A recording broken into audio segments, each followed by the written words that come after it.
Beberapa hari terakhir viral di media seorang taruna dari Sekolah Tinggi Ilmu Pelayaran Putus Satria berusia 19 tahun tewas akibat dugaan dianiaya oleh para seniornya di kamar mandi. Saya Anggi Pasaribu, inilah Inside Story with Anggi selengkapnya untuk Anda.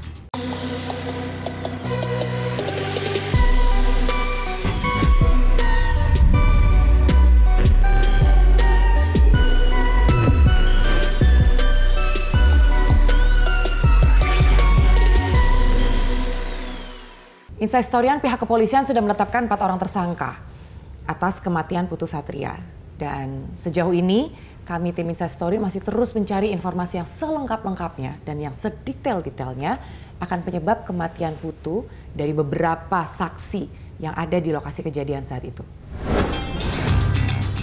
Dilihat dari rekaman CCTV ini, korban Putus Satria digendong oleh beberapa orang menuju kamar mandi untuk diberi tindakan yang katanya dianggap kurang sopan terhadap senior. Keterangan itu memang perlu diklarifikasi lagi karena baru didengar secara sepihak. Tentu masih perlu kami dengarkan juga keterangan dari saksi-saksi yang lain. Saat ditindak, informasinya Putu sempat jatuh, tidak sadarkan diri, berusaha ditolong namun tidak terselamatkan. Kapolres Metro Jakarta Utara Kombes Pol Gideon Arif Setiawan mengatakan pihaknya terus melakukan penyidikan secara hati-hati serta melakukan sinkronisasi keterangan ahli dengan saksi serta bukti-bukti yang ada. Untuk tersangka yang lain kan gitu kan. Ini dalam konteks pengumpulan barang bukti dan memang kita juga melakukan penyidikan dengan hati-hati untuk jadi kita melibatkan secara komprehensif juga. Ada pembuktian dari ahli, kemudian sinkronisasi dari keterangan saksi. Ini yang penting, sinkronisasi keterangan saksi dengan CCTV, dengan alat bukti yang lain. Ini yang menjadi penting. Kalau nanti kemudian ada perubahan, itu bukan tendensi apa-apa ya, tapi karena memang kebutuhan penyidikan.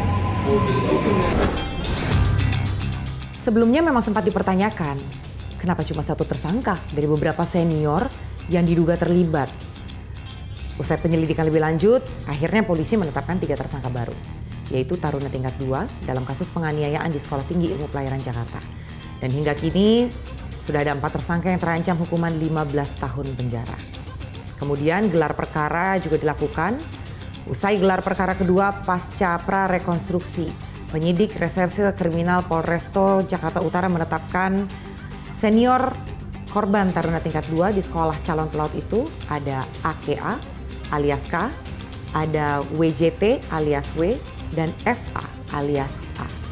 Penetapan ketiga tersangka ini usai polisi memeriksa 43 saksi, rekaman CCTV, dan hasil visum korban. Dari hasil visum korban ditemukan luka lecet pada bibir dan perut akibat benda tumpul. 3 tersangka itu menjadi atau mempunyai peran turut serta turut melakukan ya dalam konteks ini orang yang melakukan, yang menyuruh melakukan atau turut melakukan perbuatan itu. Barang siapa dengan sengaja memberikan kesempatan, daya upaya atau keterangan untuk melakukan kejahatan. Jadi memperlancar prosesnya peristiwa kekerasan eksesif. Bentuk 5556 ini adalah penegasan dari prinsip dari keturutsertaan dalam suatu proses pidana, ada kerjasama dan ada kerjasama yang nyata dalam perbuatan atau tindak pidana kekerasan eksesif. Saya rasa itu, terima kasih rekan-rekan. Hari ini kita melakukan proses penyidikan berikutnya terhadap 3 tersangka tambahan dan dilakukan penahanan terhadap yang bersangkutan. Ancaman hukumannya sama dengan yang konstruksi pasal kemarin ya. Hanya mungkin dari pembelaan atau ada pemberatan atau pengurangan tambahan karena 55 ya. Nanti. Ya, 15 tahun penjara. Mengenaskan ya, karena ini bukan kasus yang pertama kali terjadi di STIP. Ini adalah kasus yang ke-6 sejak tahun 2008.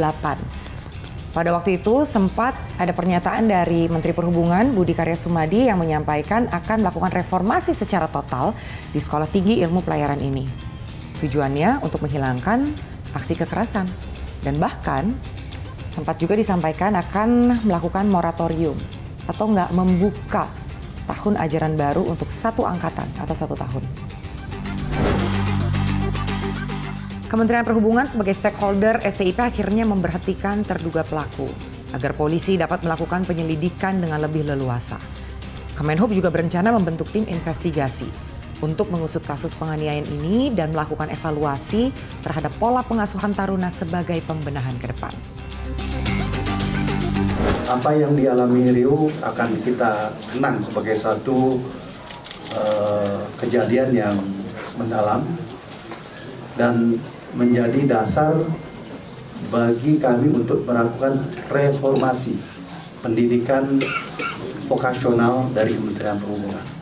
Merubah kurikulum dengan yang lebih humanis dan berteknologi.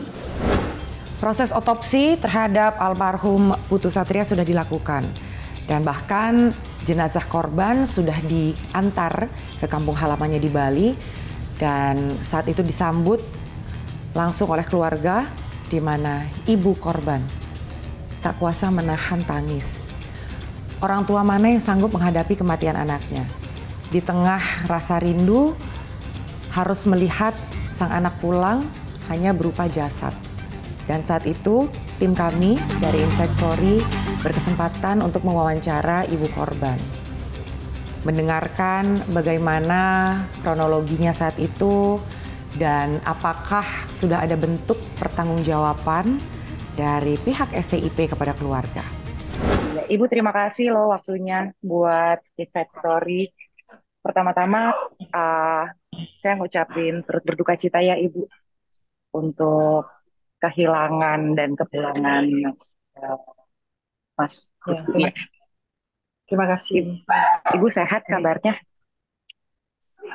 Astungkar harus sehat demi anak saya kelanjungan acara pengabenan kami harus sehat.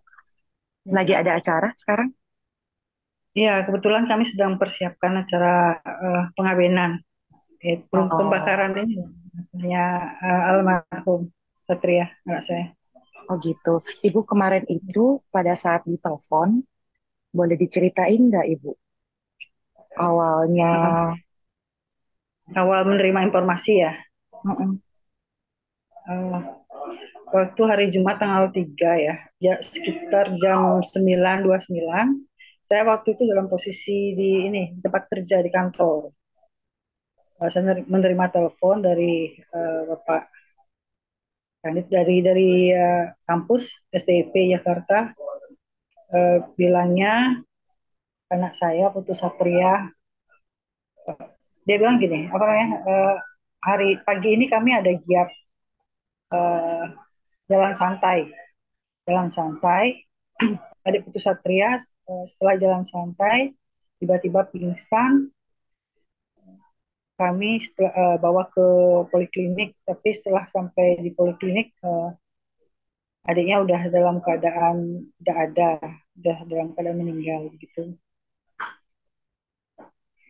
Berarti waktu itu informasinya justru dari STIP lagi jalan santai. Ya, betul. Jalan santai. Terus kan sempat diotopsi ya Ibu ya? Ya. Dari hasil otopsinya itu, Ibu sendiri udah puas Bu? Terus terang aja ada kayak belum tuh. Soalnya kayaknya perlu dikembangkan lagi nih ya. Saya secara pasti sih belum gitu lihat hasil ininya ya. Belum lihat karena terus terang baru kemarin saya berani buka-buka medsos nih, baru berani diwawancara. Sebelumnya memang nggak berani, tapi dari yang saya tangkap nih, dari kakak saya, dari suami, hasil ini sih apa namanya, katanya ada memar, ada luka ya Ada lebam di ya? paru, ya ada lebam. Cuman yang dari hasil tersebut terungkaplah satu tersangka kan gitu. Terungkap satu tersangka.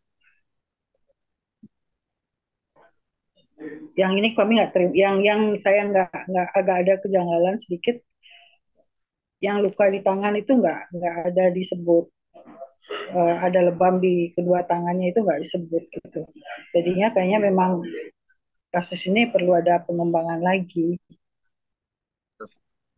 Iya, tadi memang saya sempat ketemu sama Bang Timbur ya, tim kuasa hukum keluarga ya Bu ya.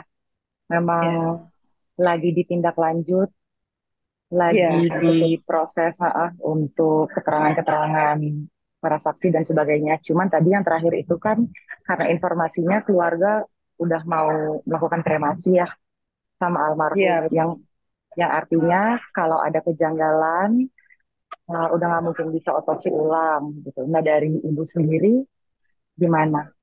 Karena kan kalau dari pihak kepolisian katanya nggak perlu ada otopsi lagi tuh, tapi dari keluarga udah ya terima betul. sepenuhnya. Katanya sih ini sudah memenuhi syarat gitu ya. Gimana ya? Saya seorang ibu gitu. Kalau terlalu lama juga kasihan anak saya. Kalau misalnya harus dibuka ulang, ya tambah hancur hati saya. Jadi kami mencari bukti-bukti lain gitu untuk mengungkap.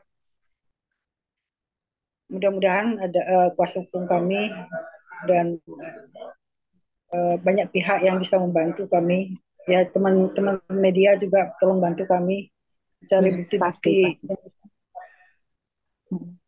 Iya Ibu, saya sekali lagi turut berduka cita dan berempati dan juga bersimpati terhadap keluarga. Pasti nggak mudah ya, udah mengalami kehilangan dan juga sekarang masih menunggu Maaf keadilan saya juga. Nggak apa-apa Ibu, it's okay. belum bisa fokus, Ngerti, pikiran ngerti. saya masih masih Iya, down. masih ke sana Kadang sini. di sisi lain saya kasihan anak-anak, terus konsentrasi terhadap ini acara kremasi kan, penguburan. Tapi sisi lain saya harus tetap keadilan untuk anak saya harus ditegakkan gitu.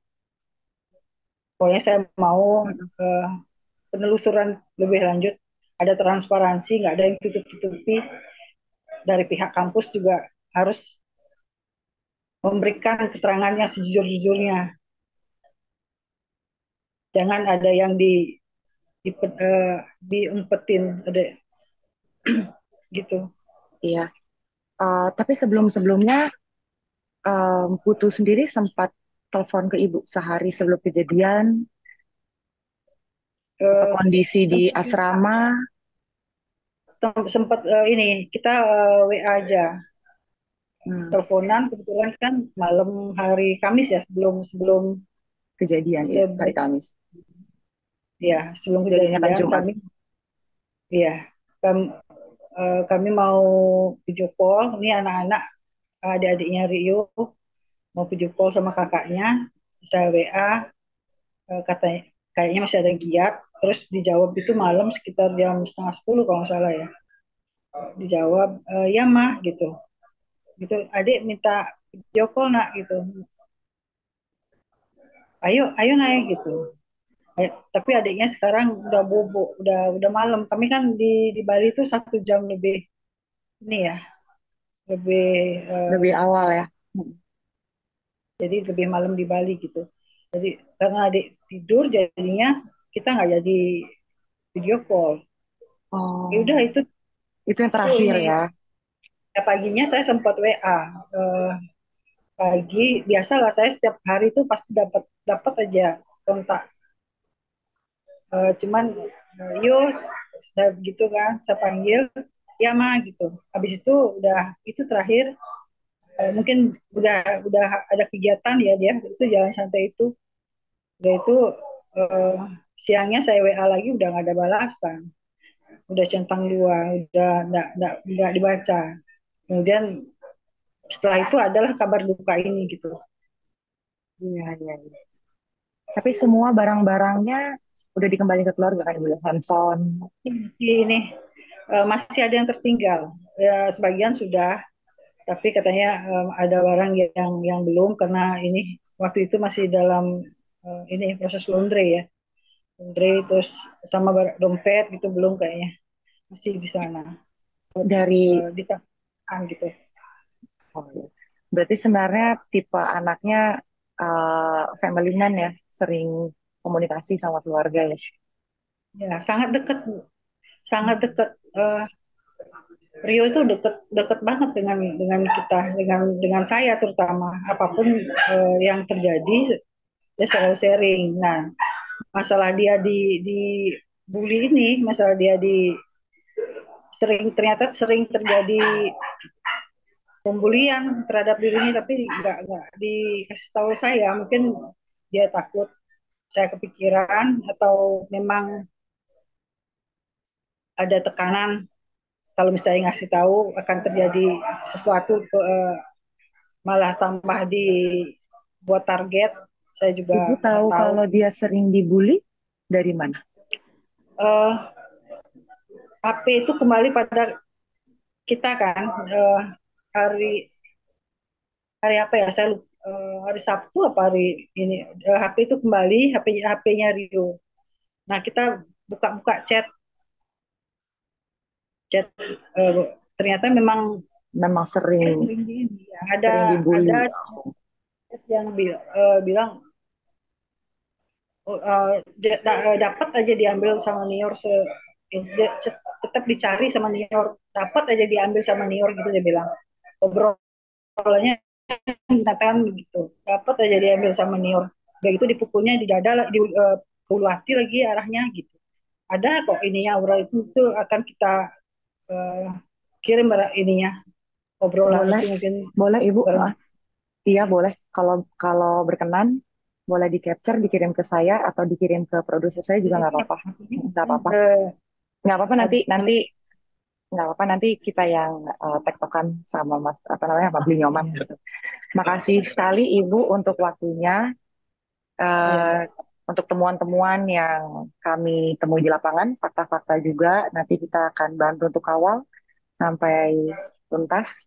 Mudah-mudahan bisa cepat di P21 dan kita berharap yang terbaik untuk Ibu. Sekali lagi turut berduka cita, Ibu tetap kuat, tetap sehat. Kami dari media nanti akan yang mengawal semuanya sampai tuntas. Tetap kuat ya Ibu ya. Salam untuk tetap saya keluarga. bilang. Ya, ya, terima kasih, malam. Selamat malam Ibu, terima kasih. Cuman sekali ulu hati loh, ulu hati kan sakit. Sekali aja kena ulu hati itu sakit. Kok sampai 5 kali? Kenapa berhentinya pukulan itu saat ngelihat korban udah jatuh?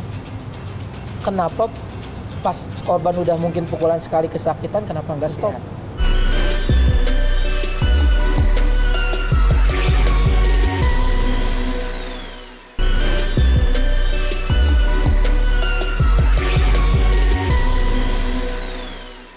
Selain berkomunikasi dengan pihak keluarga, kami juga menemui kuasa hukum dari keluarga korban yang saat itu menyampaikan bahwa ada beberapa kejanggalan yang dilihat dari peristiwa ini dan bagaimana penegak hukum menyampaikan laporannya saat itu. Oleh karenanya, dari pihak kuasa hukum sendiri meminta agar pihak kepolisian betul-betul mengusut secara tuntas dan secara transparan terhadap kasus ini.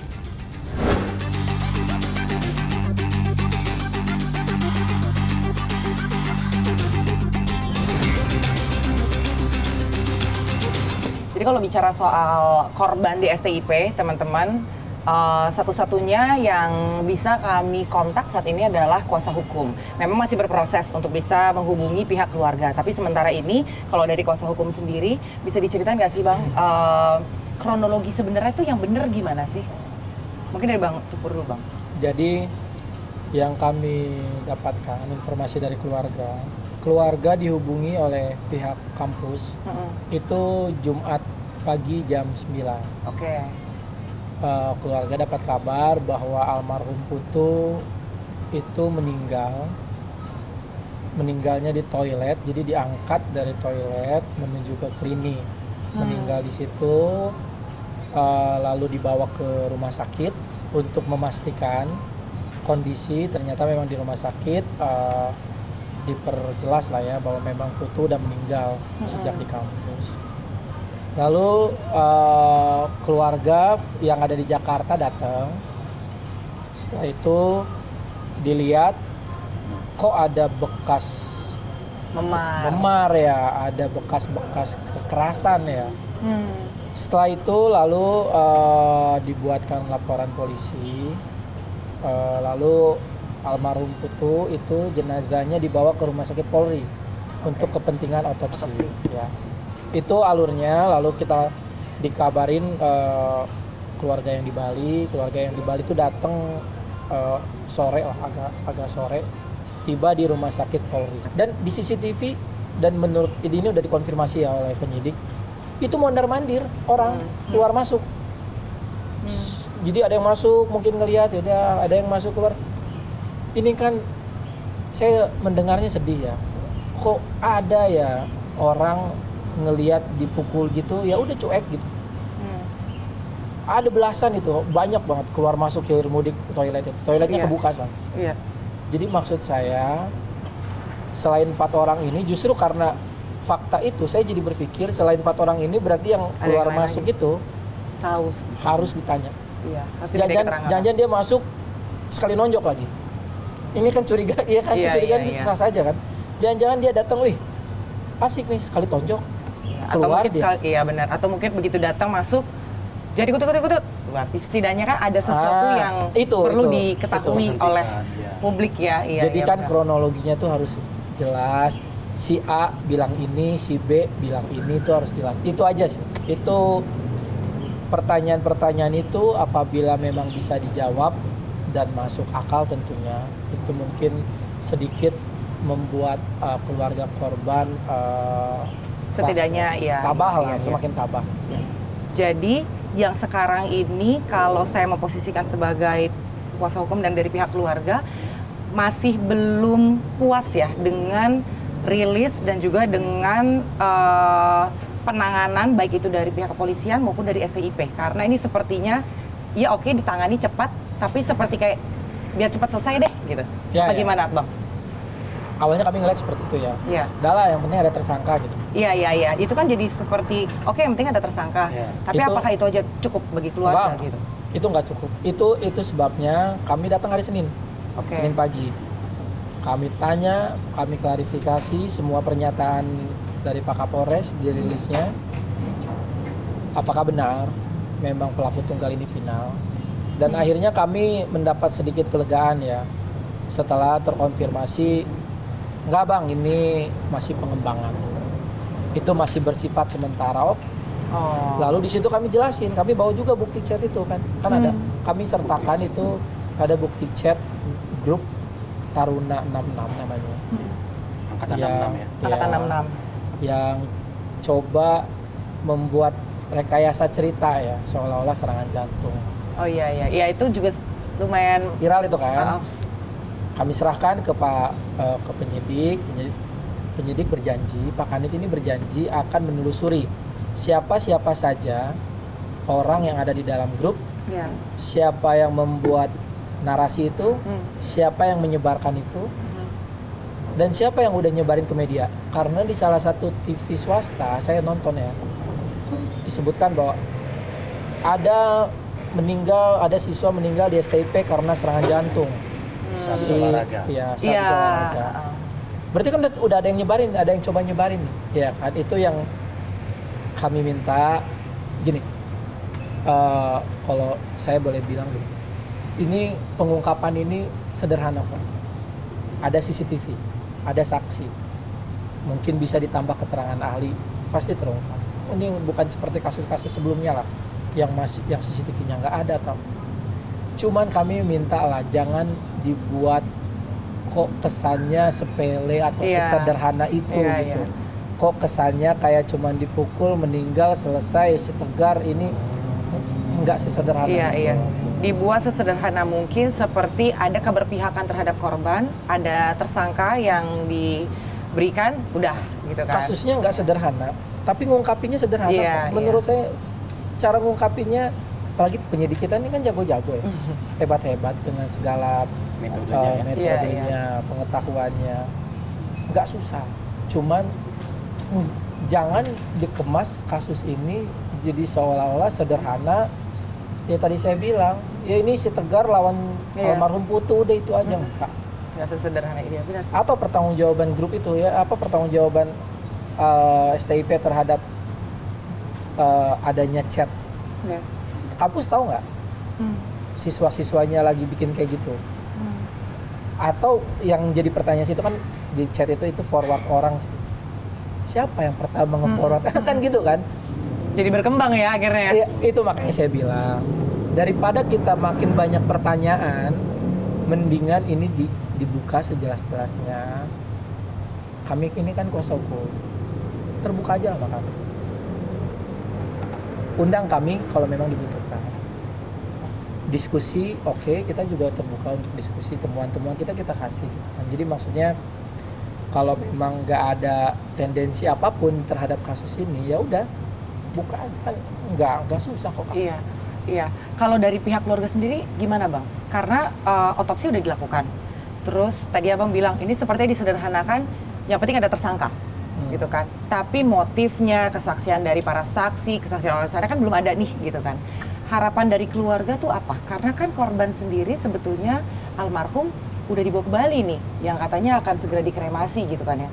Berarti kalau dalam hal ini seumpamanya memang ada hal-hal yang belum puas, katakanlah dibutuhkan otopsi ulang karena dulu sempat ada kasus serupa, ya Joshua Huta Barat gitu kan, ya akhirnya ada otopsi ulang gitu kan. Kan udah nggak bisa bang ketika sudah dikremasi gitu. Nah itu gimana bang?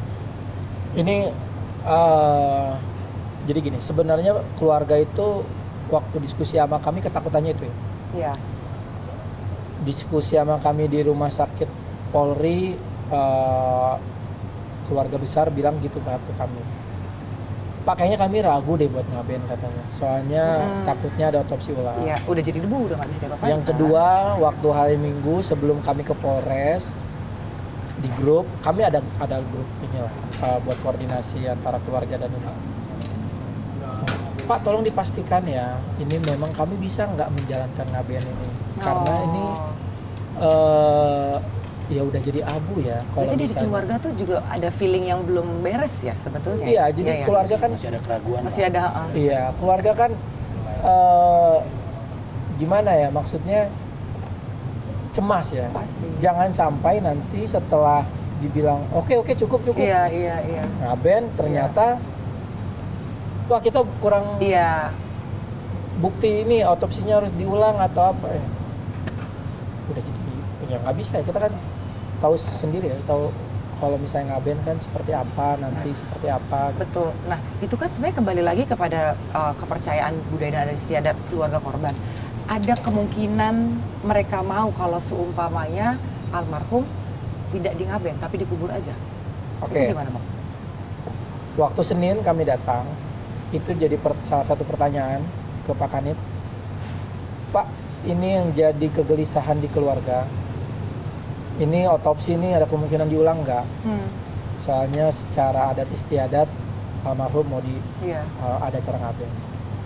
Pak Kanit menjamin udah cukup ini otopsi kemarin udah menyeluruh, udah cukup, nggak akan ada otopsi ulang. Oke, kami pegang omongannya. Kami sampaikan langsung ke keluarga, menurut pernyataan dari Polres Jakarta Utara, nggak ada lagi tuh otopsi. Jadi kalau memang mau ada acara adat, acara ngaben, dipersilahkan. Jadi memang sepertinya rencana ngaben itu ya udah sesuai rencana lah di minggu-minggu ini kalau nggak ada halangan. Kalau gitu yang terakhir keinginan dari keluarga dan juga langkah lanjutan dari teman-teman kuasa hukum apa nih bang? Ini kan sepertinya masih panjang. Keinginan keluarga tuh simpel. Ini bisa terbuka secara terang. Pelaku-pelakunya siapa aja. 55. Yang paling bikin gelisah itu kan 55 ini harus tahu perannya nih. Si Tegar kita udah tahu lah, katanya mukul, katanya mukul. 4 ini ngapain? Iya, berarti kalau gitu dari keluarga dan dari kuasa hukum percaya bahwa ini pelaku bukan cuma satu orang. Bukan cuma satu orang. Harus lebih dari orang-orang yang ada di sana harus diminta keterangan. Betul. Dan harus ditindak seadil-adilnya gitu kan. Berarti bukan cuma satu. Kami nggak ada tendensi harus 10, harus 20. Iya.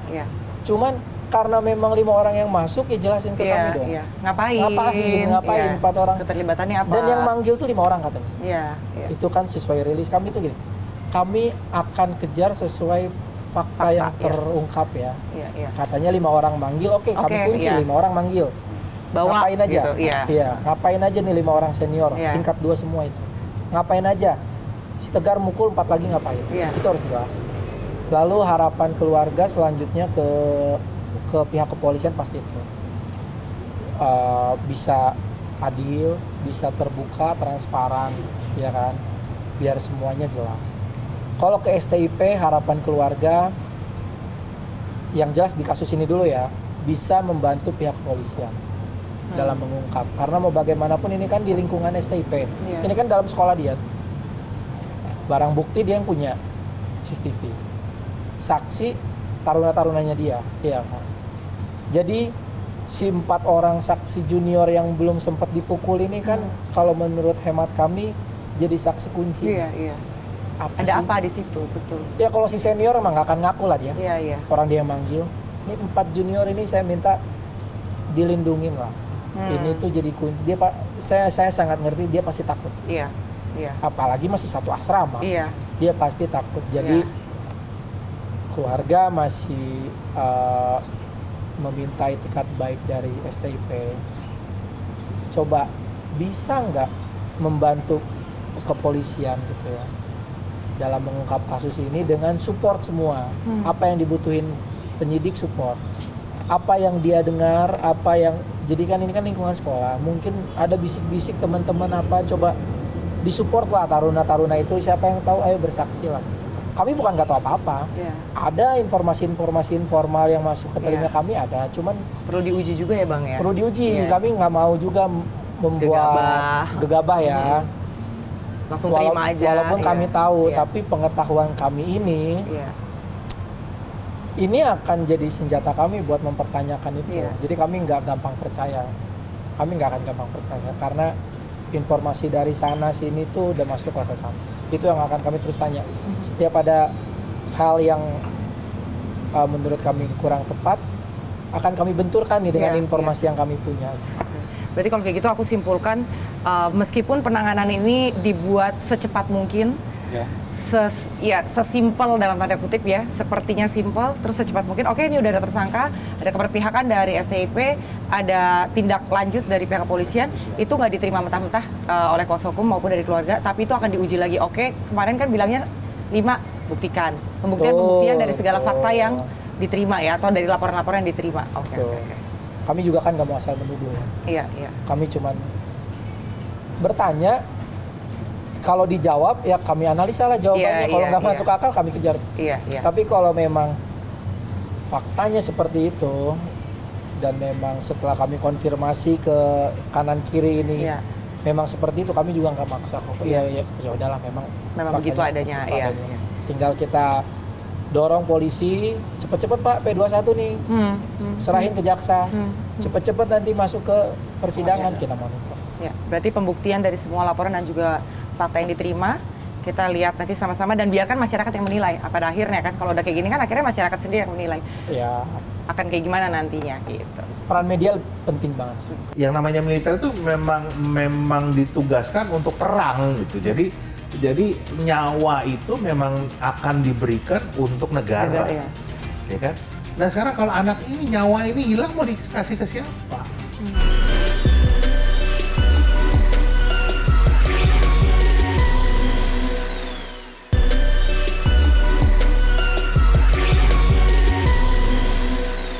Semakin banyak yang mempertanyakan pada akhirnya apakah STIP ini perlu terus dilanjutkan atau lebih baik ditutup aja. Karena pengalaman taruna-taruna yang tewas akibat pelonco yang terus-menerus, kemudian akibat kekerasan yang diterima, itu justru semakin membuat masyarakat bertanda tanya. Nah sekarang udah ada bersama saya, teman-teman sekalian, Mas Indra. Kalau menurut Mas Indra sendiri, teriakan netizen nih yang menyuarakan lebih baik STIP ditutup aja, ada juga yang bilang lebih baik dievaluasi aja. Kalau menurut Mas Indra sendiri gimana Mas? Satu, kalau kata orang bule ya, keledai itu nggak akan jatuh ke lubang yang sama 2 kali. Oke. Nah ini di 10 tahun terakhir aja Saya udah ketiga kalinya nih diundang berbagai TV untuk membahas kasus yang sama di institusi yang sama. 2014 ada yang meninggal, 2017 ada yang meninggal, sekarang 2024 ada lagi yang meninggal. Dan bahkan sebelum itu kalau nggak salah mulai 2008 sudah terjadi kasus meninggal, yang hilangnya nyawa manusia yang harusnya sangat dihargai ya. Ini bukan sesuatu yang bisa kita lewatkan begitu saja, tapi nyawa manusia itu memang harusnya punya penghargaan yang sangat tinggi. Nah, melihat itu kan berarti ada sebuah problematika secara fundamental, secara sistematis yang terjadi di sana. Kenapa bisa berulang kali terjadi terus-menerus, ya kan? Kalau beberapa kali ada orang menyampaikan, ya itu kan bagian dari melatih kedisiplinan. Kemudian pertanyaan saya adalah, apakah seorang kakak kelas memang punya otoritas, punya kapasitas untuk melatih kedisiplinan? Itu kan pertanyaan berikutnya. Dasarnya apa? Kalau ada nggak kajian akademis yang memang menunjukkan kalau proses pendidikan kedisiplinan itu sangat efektif jika dilakukan oleh kakak kelas? Kalau nggak ada, ya berarti ini kan suatu hal yang ngaco saja, hanya sesuatu yang hanya terjadi turun-temurun, hanya sebuah budaya yang tidak baik. Itu poin yang pertama. Yang kedua adalah lulusan STIP ini akan bekerja sebagai seorang sipil. Kenapa pendidikannya harus militer? Ya militer aja kayaknya nggak sampai segitunya ya. Mungkin seperti itu, tapi tujuannya jelas. Gini, gitu kan loh, agak Mas. berbeda ya. Kebetulan saya juga keluarga militer. Jadi yang namanya militer itu memang ditugaskan untuk perang gitu. Jadi nyawa itu memang akan diberikan untuk negara. Ya kan? Nah, sekarang kalau anak ini nyawa ini hilang, mau dikasih ke siapa? Kan itu. Apakah memang desainnya adalah anak-anak STIP nanti suruh perang? Kalau enggak, ya kenapa model pendidikannya seperti ini? Itu yang kita ingin secara objektif kita evaluasi lah. Kalau saya sih melihatnya, walaupun nanti harus kita duduk bersama, kita atur ulang lagi lah. Ini ada satu hal yang keliru dengan sistem pendidikan nasional kita. Jadi saya juga menyampaikan di beberapa tempat, kayaknya malang sekali ya nasib anak Indonesia ini. Kuliah di PTN, UKT-nya naik terus. Kuliah di sekolah kedinasan, nyawa hilang kan gitu loh. Jadi pilihannya apa nih buat generasi penerus kita kan gitu. Nah, ini mungkin saatnya kita duduk bersama, kita tata ulang kembali bagaimana sebetulnya kita mau bangun pendidikan Indonesia. Kita harus punya yang namanya cetak biru pembangunan manusia Indonesia kan. Kita mau bangun seperti apa, pola pendidikannya seperti apa, melalui instansi apa, institusi apa, itu kan yang betul-betul harus kita pikirkan secara matang, dan itu kita nggak punya. Makanya kita punya kejadian-kejadian yang seperti ini. Dan sepertinya momentumnya tepat. Satu, sudah muncul kasus-kasus yang berulang kali terjadi di sekolah kedinasan ini. Dan ini yang muncul itu yang nyawa hilang. Tapi kan mungkin terjadi hal yang serupa yang nggak sampai nyawa hilang. Maksudnya tindak kekerasan, ada perundungan, ada intimidasi dari kakak kelas. Tapi nggak muncul ke publik karena nggak sampai meninggal. Ini kan udah meninggal, gimana cara nutupinnya kan gitu. Itu kan sangat, bukan saya menuduh, tapi kan kemungkinan logika dasar aja, itu terjadi, ya kan. Kemudian tadi bicara juga sekarang seluruh mahasiswa lagi kebingungan karena UKT, IP naik semua nih kan begitu. Padahal anggaran pendidikan kita 665 triliun, gitu. Tiap tahun loh, itu bukan jumlah yang sedikit. Nah, mungkin salah satunya nanti bisa jadi kita nggak perlu lagi punya kampus-kampus yang dikelola Kementerian Non-Pendidikan misalnya. Bisa jadi kan, karena begini, bisa jadi ini salah satu hal yang sangat mungkin ya. Para dosen di STIP misalnya atau sekolah kedinasan lain mungkin secara keilmuan memang menguasai ilmu pelayaran. Tapi apakah mereka menguasai ilmu kependidikan? Bagaimana cara mendidik anak yang baik? Iya, iya, iya. Bagaimana cara mentransfer ilmu? Iya. Dan kita bicara anak ini adalah anak digital. Yang beda dengan generasi saya yang lahir tahun 70-an misalnya, yang non digital. Ya kan? Jadi cara mendidiknya sudah berbeda, bahkan orang kan menyebut anak sekarang ini generasinya generasi strawberry. Bukan berarti terus generasi saya lebih baik atau generasi yang lebih baik, cuman beda aja, ya kan? Jadi cara kita mendidiknya juga harus berbeda, ya kan? Jangan sampai misalnya kita sudah dunianya itu dunia bertani misalnya zaman dulu nih ya, tapi kita masih ajarin caranya berburu. Kan lucu, masa mau berburu di sawah, ya kan? Kan berburu di hutan, kan eranya sudah berbeda. Nah sekarang juga kita lihat seperti ini, gimana kalau kita lihat ilmu pelayaran yang sekarang kan harusnya lebih banyak basisnya digital juga kan? Kan harusnya lebih banyak mencet, bukan terus digebukin, bukan terus lari, bukan lebih fisik kan begitu. Walaupun itu juga dibutuhkan, kata kalau kapal karam atau apa, kemampuan berenang itu memang diperlukan, ada, tapi kan juga nggak harus sampai ada kekerasan. Itu sih poin-poin yang mari kita coba berpikir yang logis, yang objektif untuk kepentingan kita bersama. Betul, karena pada akhirnya muncul pertanyaan, sebenarnya dibutuhkan nggak sih gitu sekolah kedinasan ini untuk teman-teman pelayaran. Terus ketika nanti sudah lulus, terus apa gitu kan? Dan semua bentuk oke, katakan tadi latihan fisik memang diperlukan, tapi tekanan dari senior kepada junior itu kira-kira bisa diimplementasikannya sejauh mana gitu tadi tuh, gitu loh Mas? Ya, kita bisa bandingkan dengan sekolah yang juga dikelola oleh Kementerian Perhubungan, misalnya sekolah penerbangan, ya kan ada di Curug, kita tahu itu.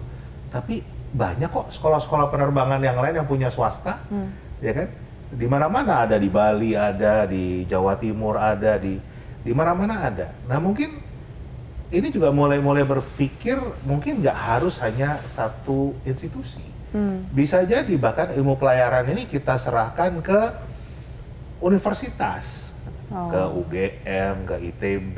Jadi nggak berdiri sendiri ya? Yang punya prodi atau fakultas ilmu pelayaran misalnya. Itu kan salah satu. Artinya kita ini kan nggak harus ngikutin yang sudah berpuluh-puluh tahun jalannya begitu, tapi kita juga harus mengikuti perkembangan zaman, harus ngikutin tantangan.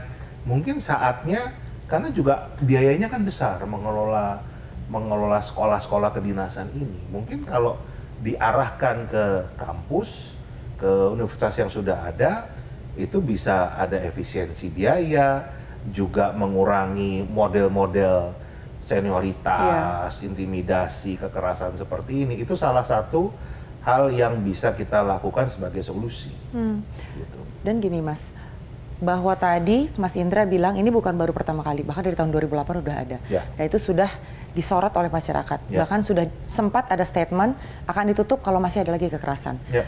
Terus sekarang Mas Indra, which is a really good advice, dikembalikan aja ke Kementerian Pendidikan, misalnya kayak gitu kan ya Mas. Apa sih yang menjadi tantangan untuk mengembalikan STIP ini ke pendidikan? Jadi bukan berdiri di bawah kementerian yang lain gitu, dalam hal ini perhubungan. Apa yang jadi triggernya? Apakah itu bermain kepada pride atau memang isunya sudah nggak terlalu naik lagi jadi dilupakan atau gimana Mas? Tarik-menarik yang paling berat nanti urusan anggarannya. Kembali ujungnya duit ya. Karena terus terang begini, anggaran pendidikan kita itu 665 triliun. Tapi yang lari ke Mendikbud itu kurang dari 100 triliun. Hanya 98,9 triliun lah. Yang lari ke Kemenak, jadi ke UIN gitu ya, universitas-universitas yang di bawah Kemenak, termasuk madrasah, itu hanya 65 triliun. Jadi dari 665 triliun, hanya 165 triliun yang lari ke kementerian yang langsung berhubungan dengan ratusan bahkan ribuan perguruan tinggi. Nah yang 500 triliun ya ini larinya ke Kementerian Perhubungan, ke Kementerian Keuangan, ke kementerian lain yang memang saat ini mereka masing-masing punya sekolah-sekolah khusus ini. Pertanyaannya, apakah memang harus tetap dengan pola itu? Atau kita saatnya memang kita menata ulang. Tadi saya katakan ini timingnya tepat. Satu, udah ada permasalahan ini. Yang kedua, kita kan sudah punya presiden terpilih. Jadi nggak artinya nggak motong program presiden yang lagi berjalan nih. Tapi kan bisa dimulai sebagai langkah awalnya Pak Prabowo untuk membenahi pembangunan manusia Indonesia dan menurut saya buat image beliau bagus sekali. Ini kan bicara hak asasi manusia ya. Selama ini kan beliau dituduh sebagai pelanggar hak asasi manusia. Akan menjadi satu hal yang sangat positif kalau beliau justru membenahi sistem pendidikan yang saat ini tidak melihat hak asasi manusia. Jadi betul-betul menurut saya langkah yang tepat. Mungkin memang timingnya itu. Kita juga punya anggota DPR yang baru terpilih kan. Jadi dalam menyusun legislasi, dalam menyusun anggaran itu betul-betul kita dari hari ini sampai nanti Oktober mereka dilantik itu sudah ada pembicaraan, sudah ada kajian, sudah ada persiapan untuk bagaimana menata ulang lagi pembangunan manusia Indonesia yang memang harusnya kita tuh punya blueprint, kita punya cetak biru, kita punya peta jalan. Jadi kalau sekarang ini kan kita tuh ibaratnya bangun rumah karena nggak punya blueprintnya, mau bangun 3 lantai jadinya 1 lantai. Mau bangun kamar mandi jadinya garasi, mau bangun taman jadinya kamar kan nggak sesuai, tapi anggarannya keluar terus 665 triliun gitu. Tapi hasilnya sangat jauh dari yang kita harapkan. Kemampuan literasi kita salah satu yang terburuk di dunia, kemampuan matematika kita juga, bahkan IQ kita ini dikatakan rata-rata 78,49 itu di bawahnya Koko the Gorilla.